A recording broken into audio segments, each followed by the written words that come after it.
Hey guys, Mike here. So today's cult classic review is 1987's RoboCop, starring Peter Weller as Alex Murphy, or RoboCop. In RoboCop, Alex Murphy is a police officer who suffers near-fatal injuries, and then through machinery, he is brought back as RoboCop, half human, half robot. And so we have RoboCop. So guys, this is a movie in the series before watching and reviewing it today. I had not seen it before. Sadly though, the only RoboCop movie that I had seen was the 2014 remake. And while I kind of enjoyed it, it did have a couple of moments. It just was not a good movie. And I didn't even need to see the original RoboCop to know that this was just not a faithful adaptation. And to be honest, I was really happy to see that RoboCop was in this series, because I've heard really good things about this movie over the years. So, what did I think of RoboCop? Well, pretty much in a nutshell, the 2014 remake does not come anywhere close to being as good as this one. RoboCop's just better performed, it's a lot more interesting, it's got a lot more to say, it's a lot more violent, and it just stands out a lot more than the 2014 remake. But as for Peter Weller though, I did like his performance, though I wish that they'd put a bit more to him at the start. Don't get me wrong, everything they do for the character, they do brilliantly.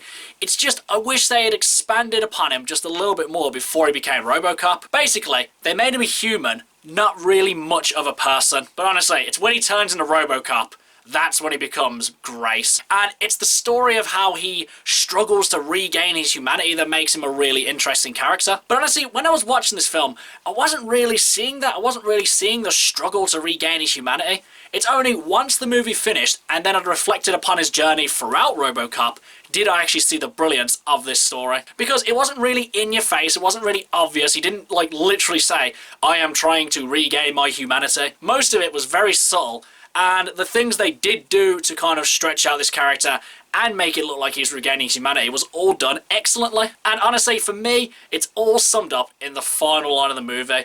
When he's asked who he is, he looks him right in the eye, gives him a smirk and says, Murphy. That little scene there just showed us that he was really regaining his humanity again. And honestly as well, not making him a really eccentric and larger-than-life character before he becomes RoboCop makes the journey a lot more believable. Because not to say this character was boring or dull or anything like that, but there wasn't really all that much to go back to, at least from what they showed. Because basically, they showed that he was a newcomer, he was ready to go, and his son liked it when he spinned his gun. That's pretty much all you really know about him. Maybe they do expand upon his character a bit more in the later movies, but honestly, I'm just talking about this one. But as for RoboCop himself, the actual design, my god, what a brilliant design. It's a brilliant design of what an 80s robot would look like, and at the same time, it manages to maintain this kind of timeless feel as well. Because we've seen, when you modernize RoboCop, it just doesn't look the same. Because honestly, with RoboCop 2014, I didn't really hate the design. There was only one or two things which I just thought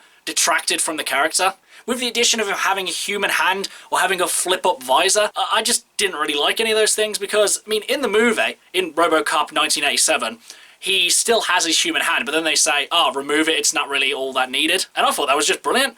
And I thought it was odd how they kept it in the 2014 one. And also with the visor in the original one, he has to actually unscrew bolts to actually get the thing off him, thus further adding to the fact that he's really encased within this metal suit. Because having a flip-up visor allows him to kind of show his humanity more and kind of really detracts from him being RoboCop. I don't know, it's just how I saw it. Basically, RoboCop's design, perfect. And like I said, the original RoboCop is definitely more violent than the 2014 one.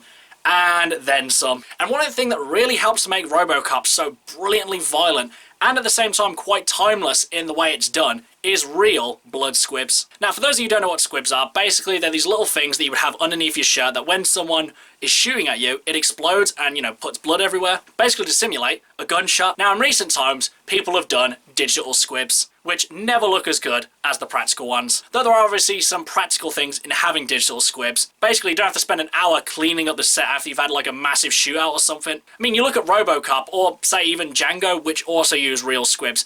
Imagine how long it took them to reset the scene if they'd messed it up at all. But with digital squibs, you don't have any of that. But obviously the massive pros of having the real squibs is that it just sells the violence a lot more. And when RoboCop goes for it, it definitely goes for it. And though RoboCop does have a slight bit of a light-hearted theme, for the most part it is a very dark and twisted movie. You have people getting dismembered, getting melted, getting crushed, blown up.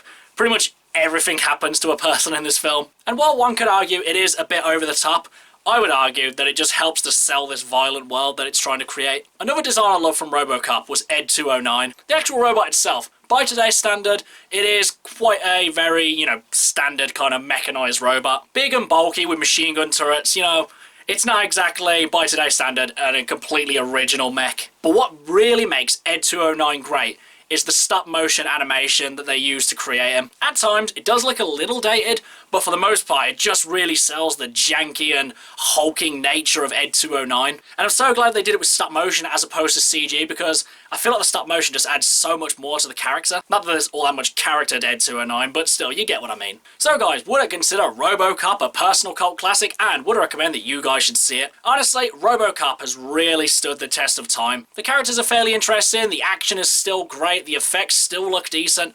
As a whole, RoboCop is still a very enjoyable film, and has definitely aged a lot better than the 2014 one, which only came out like 6 years ago. And I can see why so many people consider this one a personal cult classic. And honestly, I would definitely consider this one a personal cult classic as well. I'll have to see how highly I think of this one in the next couple of weeks or years, but as it stands right now, this movie is in definite consideration to be a personal cult classic. But I would say one thing that kind of holds it back is I definitely do prefer Terminator to RoboCop.